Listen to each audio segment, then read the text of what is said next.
Përshëndetje të nderuar miq, do të flasim për zgjedhjet. Shqipëria voton për zgjedhur parlamentin dhe qeverinë e re, por a do të kemi një vazhdimsi apo një përmbysje? Për këtë do të flasim, do ta analizojmë me politologun, njohësin mjaft të mirë të zhvillime politike, pra analizin politik, zotin Ermal Hasimia. Zoti Hasimia, përshëndetje dhe faleminderit. Dita. Zoti Hasimia, do të lindë e reja apo 2030 do ta kap me Berishin dhe Ramën?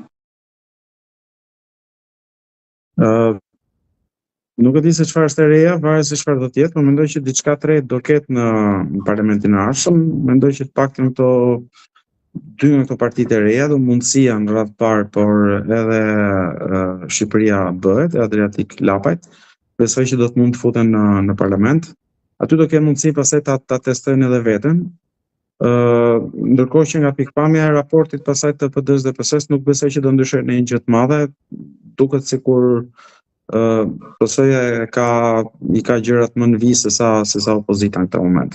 Prisni që pra kemi një mandat 4 të kryeministrit Edi Rama i vetëm, apo këtë radhë ndoshta do të kërkojë edhe koalicion? Nëse merr mbi 71 deputet, do ketë nevojë për koalicion. Kështu që dhe kjo duket si një skenar më i mundshëm. Si thosh, edhe ky mandat është i humbur për shqiptarët në një farë mënyrë, për shqiptarët, në qartë as jo për ata që votojnë rilindjen, por për pjesën tjetër, domethënë nuk pritet që të ketë një ndryshim kursit të Shqipërisë. Por dhe nëse do merrte 71 deputet, nuk besoj që do kishte interes që të përfshinte pastaj edhe të tjerë. Dhe të vetmet që do mund përfshinte do të ishin ata që në fakt e kanë deklaruar që nuk do të bashkëpunojnë me Ramën, qoftë Lapaj, qoftë Shehaj. Kurse nga ana e PD-s nuk mund ta presësh këtë gjë natyrisht. PD-ja do duhet i futet një procesi, pastaj pune të brendshme, transformimi ose zvarritje siç ka ndodhur deri tani. Edhe diçka tek zgjedhjet përpara se të kalojmë tek ajo që do ndodh me opozitën, nuk prisni që të ketë një valë nga diaspora apo elektorati gri që të bëjë një kthes?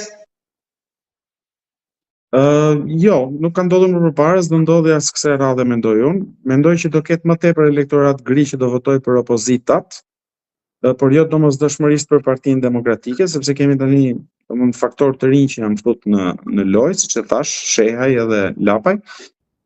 Pra elektorati gri, një pjesë e mirë e tij do të orientohej drejt këtyre dy partive, por nuk do të ketë një dallg të madh, një tsunami të madh që do të sillte Partinë Demokratike për shembull në pushtet. Madje as Partinë Demokratike bashkë me partitë e tjera opozitare. Nuk kem duket goxha e vështirë që të ndodhi. Pavarësisht dëshirës që mund të kemi ose jo, por më duket e vështirë që të ndodhi.